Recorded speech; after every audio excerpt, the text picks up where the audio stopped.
Hello students, welcome to EPG Pathshala. I am Dr. Vishal from Maharaja Agharsen University, Badi, Himachal Pradesh.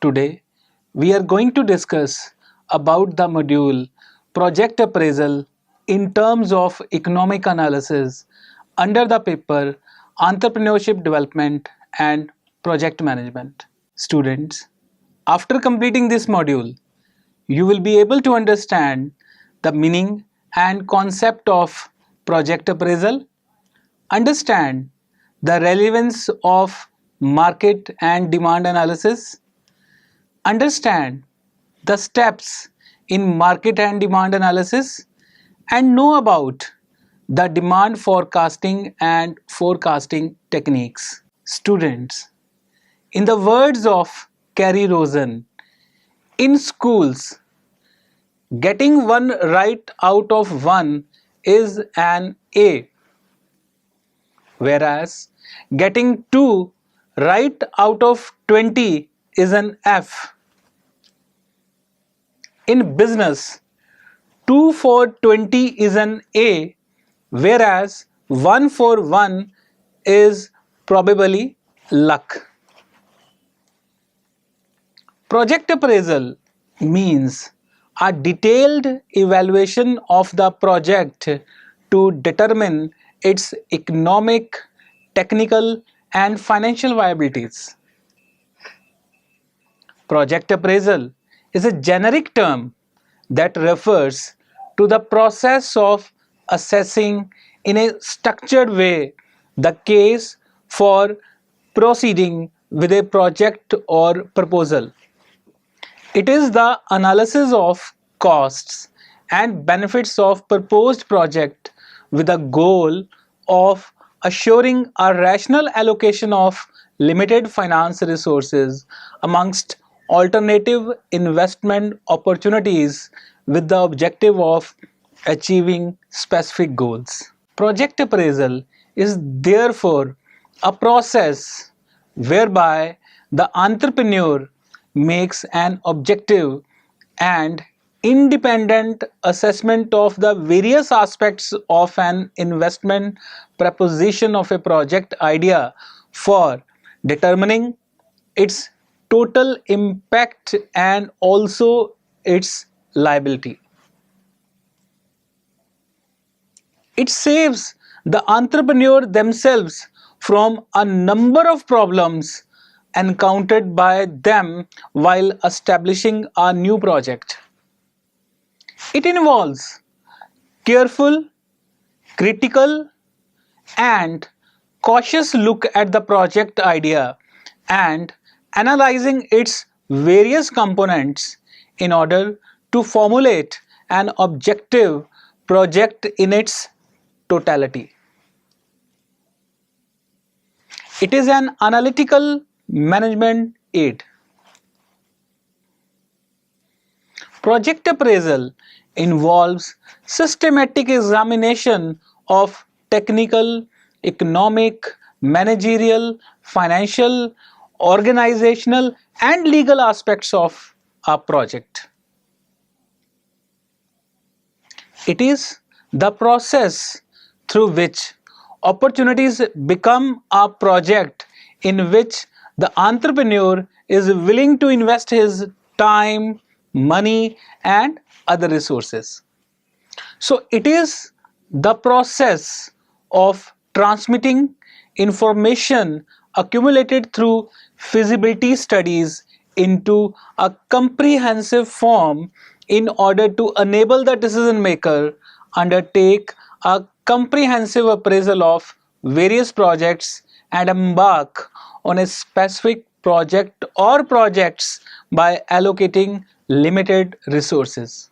Since risk is involved in all activities associated with the project, project appraisal aims at improving the quality of projects and their long-term profitability, which further focuses on minimizing the risk of lending by rectifying their weaknesses and improving their effectiveness by incorporating into them safeguards missed by the promoters because of their lack of knowledge or information.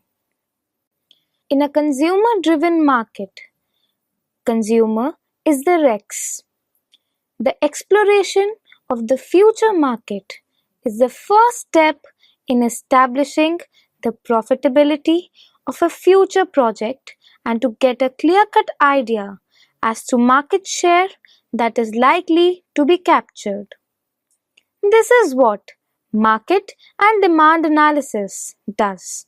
As put in other words, market and demand analysis is to do with two significant dimensions of market opportunities.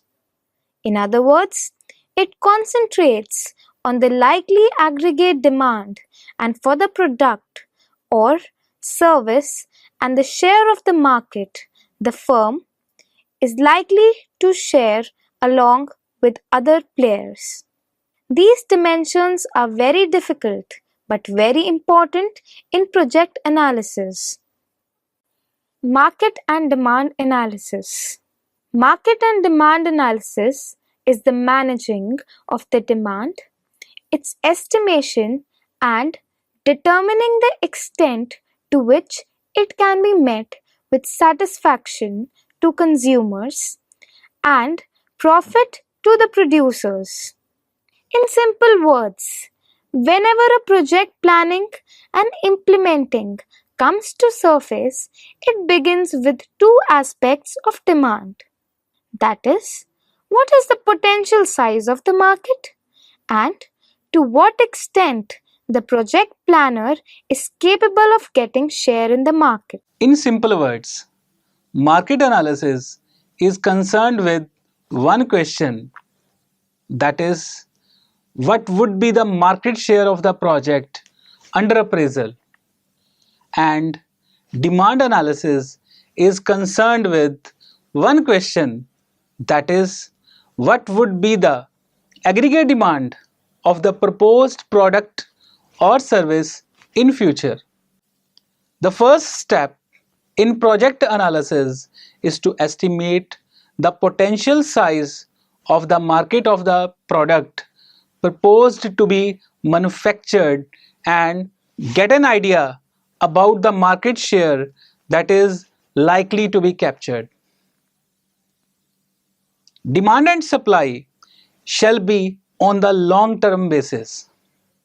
The market analyst requires a wide variety of information and appropriate forecasting method.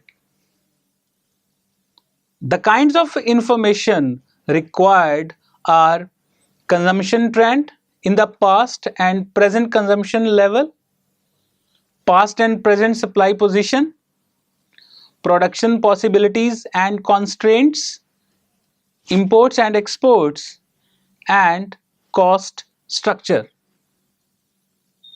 Structure of the competition, elasticity of demand, distribution channels and marketing policies in use, consumer behavior and requirements, administrative, technical and legal constraints. The study of present demand requires the following aspects: current purchases, what manufactured goods are being bought now, in what quantities and at what prices, by whom and for what purpose. Not satisfied demand. It may be that the delivered price is very high or the product is not properly marketed or is not good quality.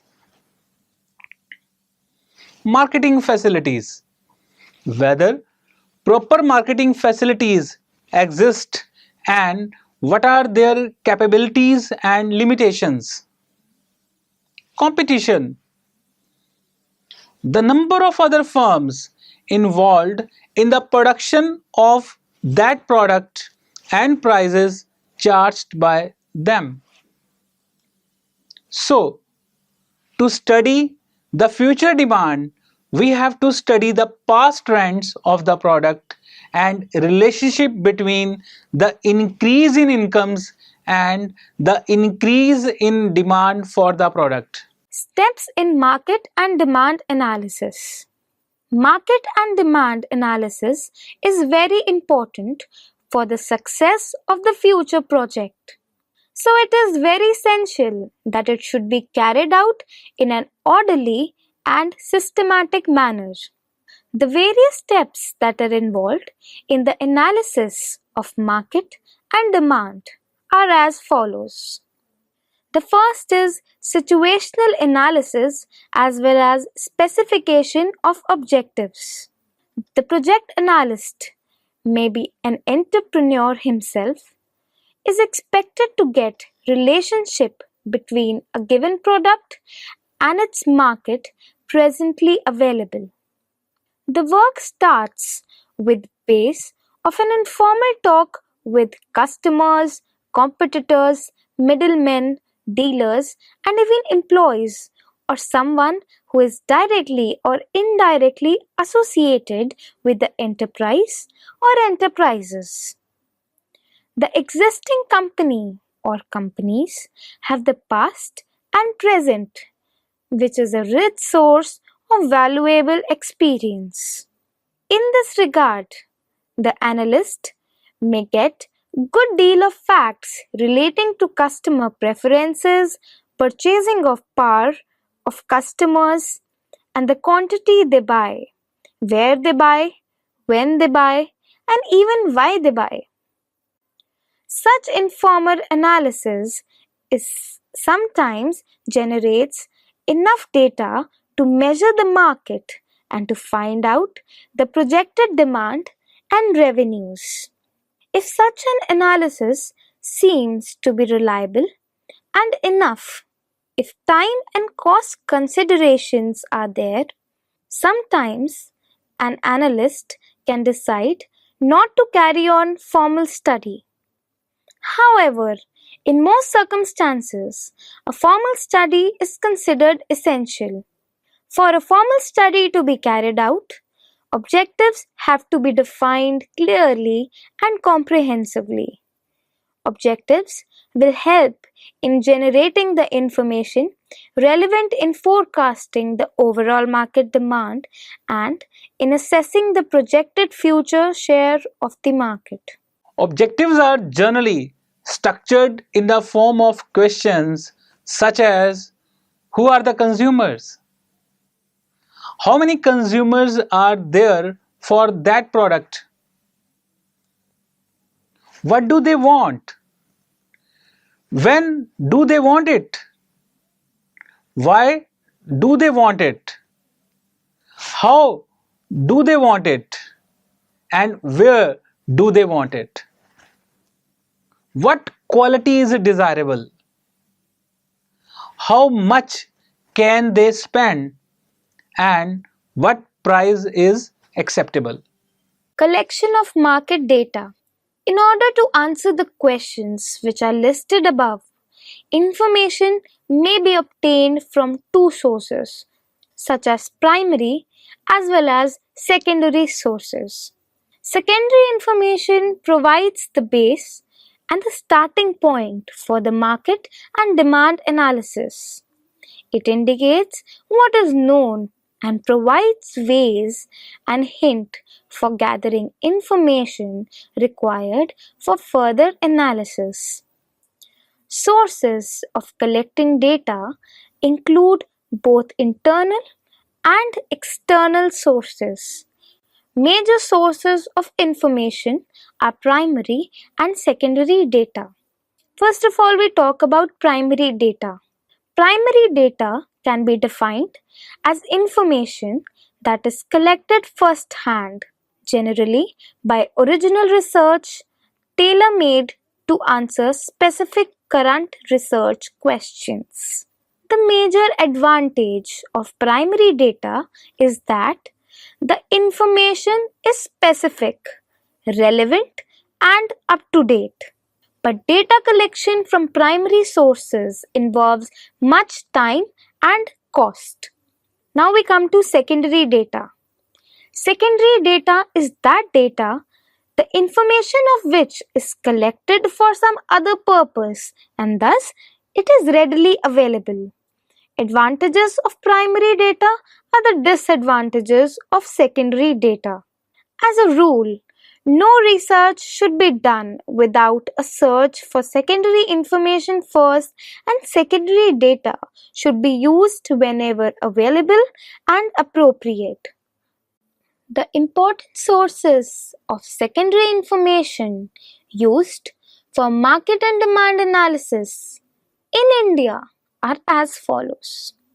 Census of India issued by Government of India. National Sample Survey reports issued by Cabinet Secretaries and Government of India.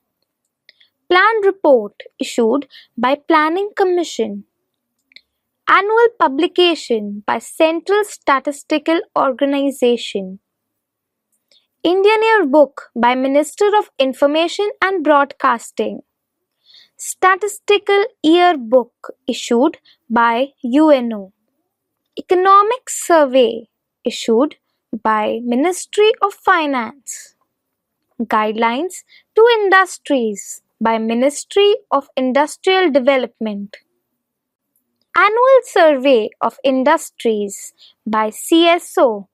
Annual Report of the Development Wing under Ministry of Commerce and Industry.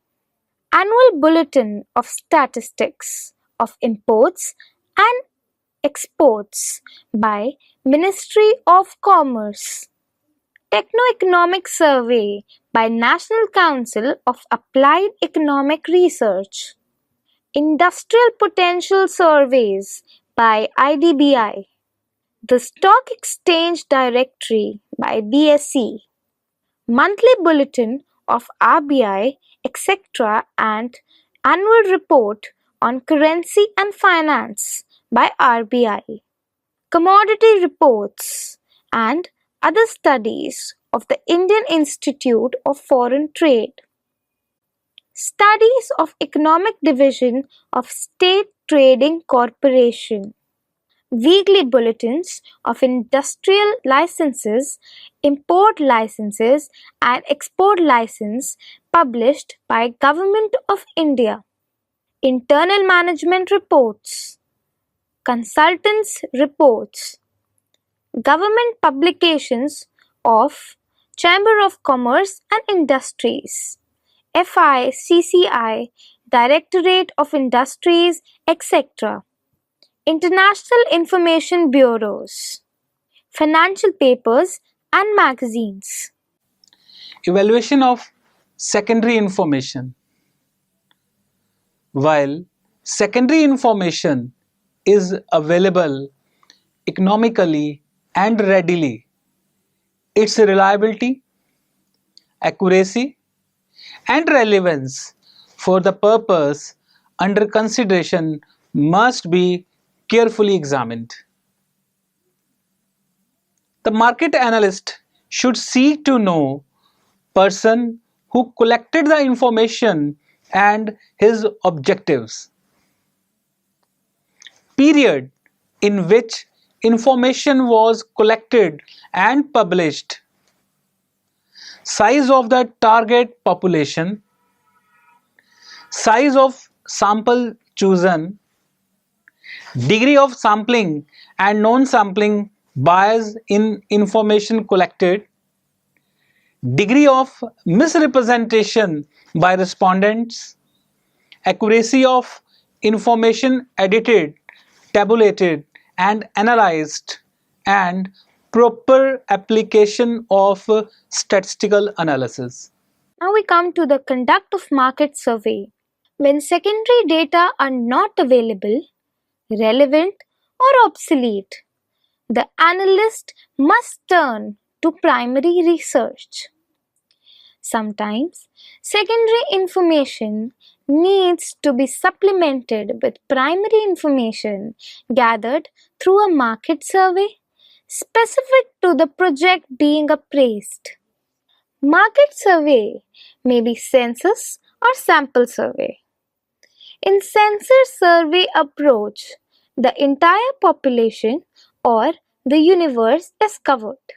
Here, the term population or universe is taken as collecting information from each and every respondent, maybe an individual or an organization.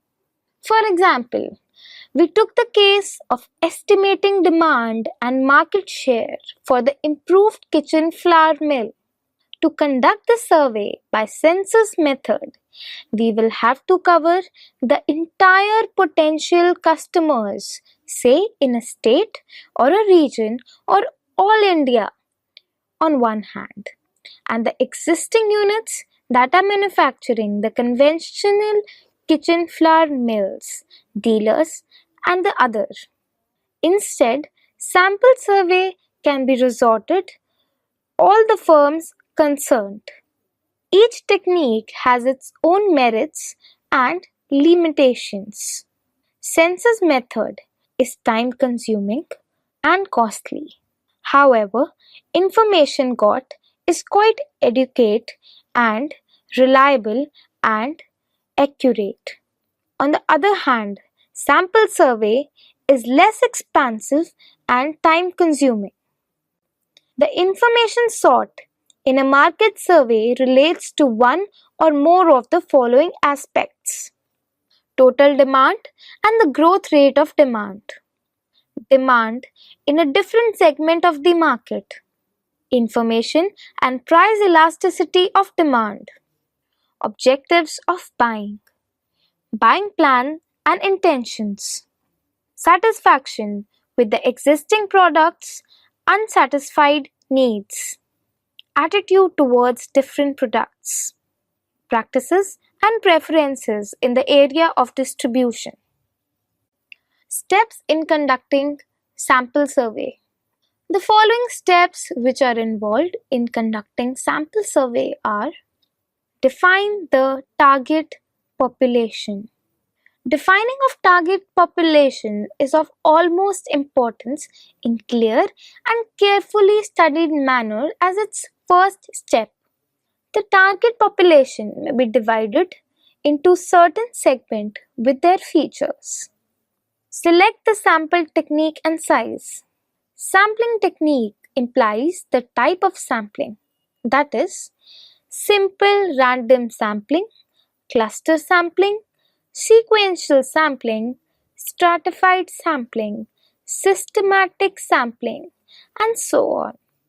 Another important aspect of sampling is the size, which has the greater and deeper bearing on the reliability and accuracy of estimates.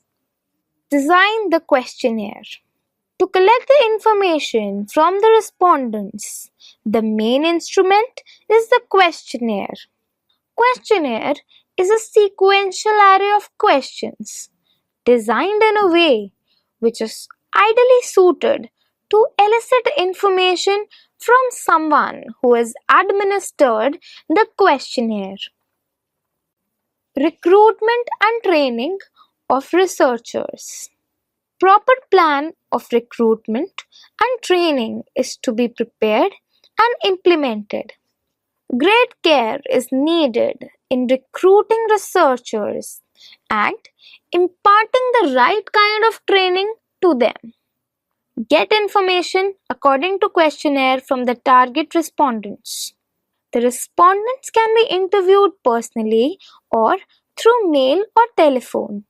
Each means is having its own merits as well as demerits. Scrutiny of information. Next step is to scrutinize the gathered information so that irrelevant or inconsistent data can be eliminated. Analysis and interpret the information. The collected information has no meaning unless it is minutely analyzed and interpreted with due care. The data are to be tabulated as per the plan of analysis followed by strict statistical investigation wherever possible and needed. Analysis should be done by a properly qualified person having a background in statistics and economics. Characterization of the market.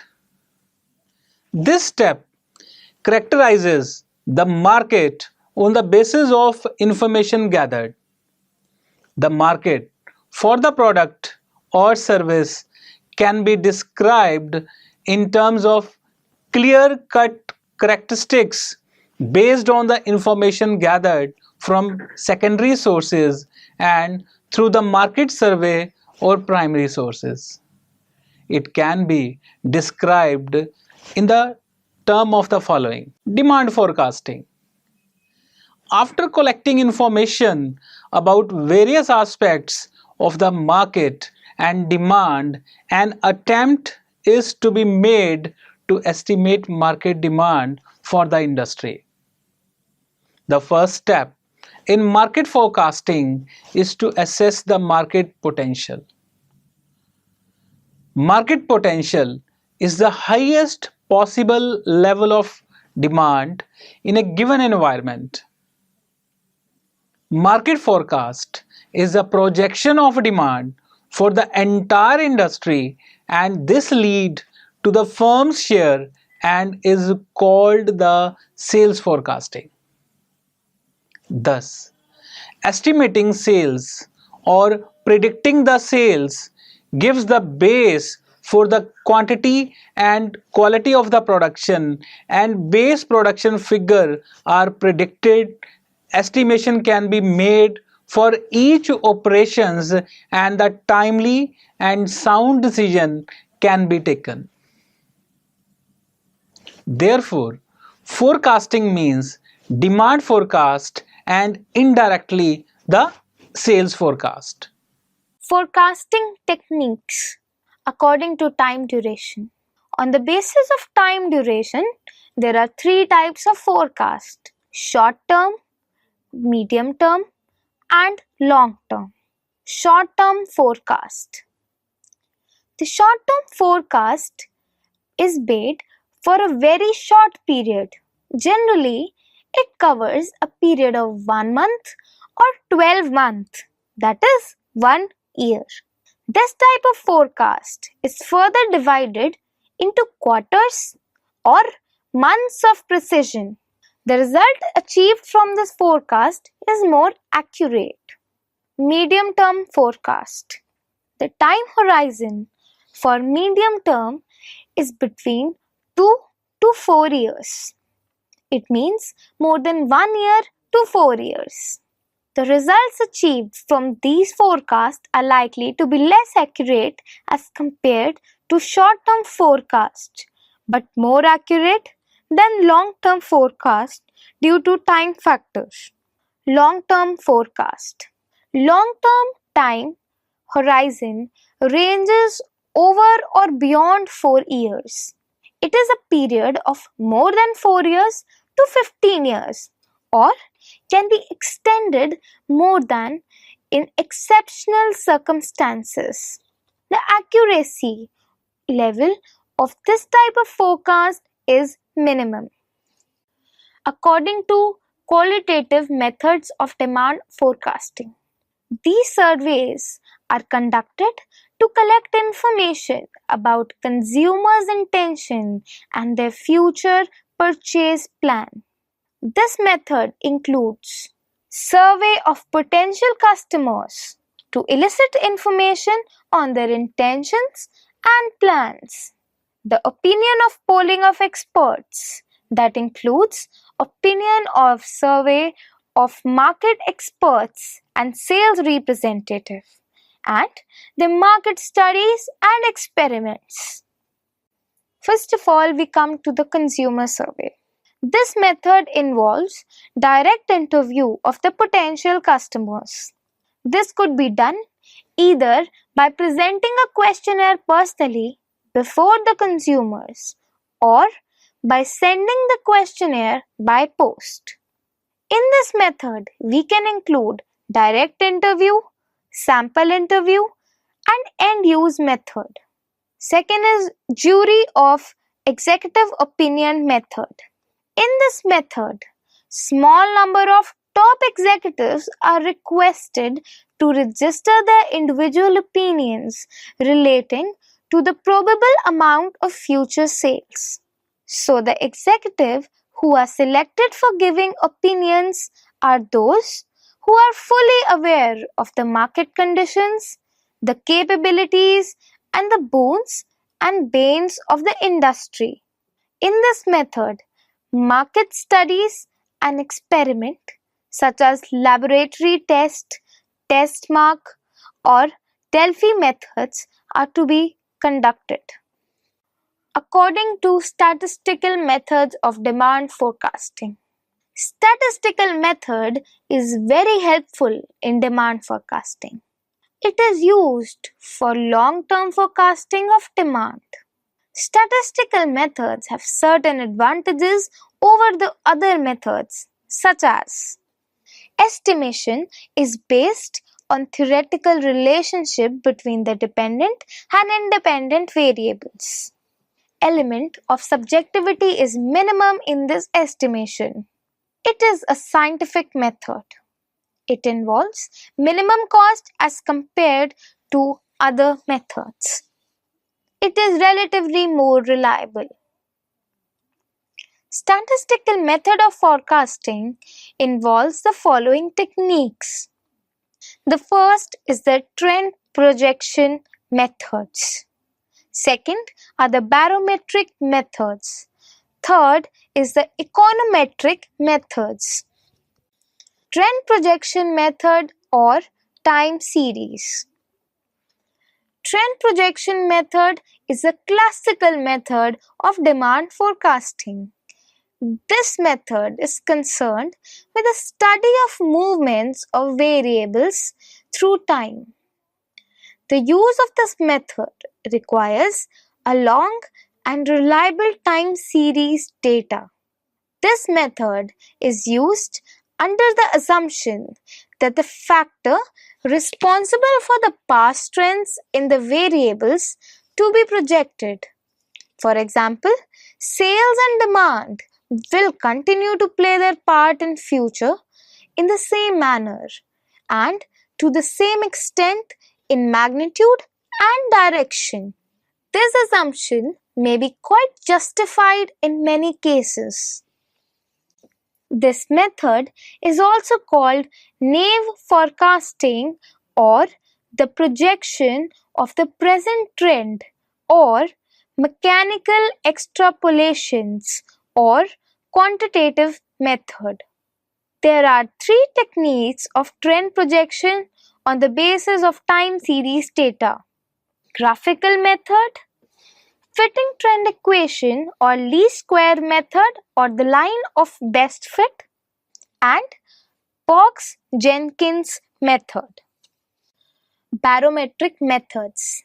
This method is also known as leading indicator method or lead lag method. The barometric method of forecasting follows the method meteorologists use in weather forecasting. They use barometer to forecast weather conditions on the basis of movements of mercury in the barometer. The basic approach of barometric technique is to construct index of relevant economic indicator and to forecast future trends on the basis of movements in the index of economic indicators. Use of barometric techniques is based on the idea that future can be predicted from certain happenings in the present. Indicators used in this method are leading indicators, coincidental indicators, and lagging indicators. Second are the econometric methods. This method combines statistical tools with economic theories to estimate economic variables and to forecast economic events together with mathematical model building. The econometric methods are widely used to forecast demand for a product or a group of products and for the economy as whole. An econometric model may be a regression method or simultaneous equation method. So students, let's now summarize what we have learned in this module. Project appraisal involves systematic examination of technical, economic, managerial, financial, organizational, and legal aspects of a project.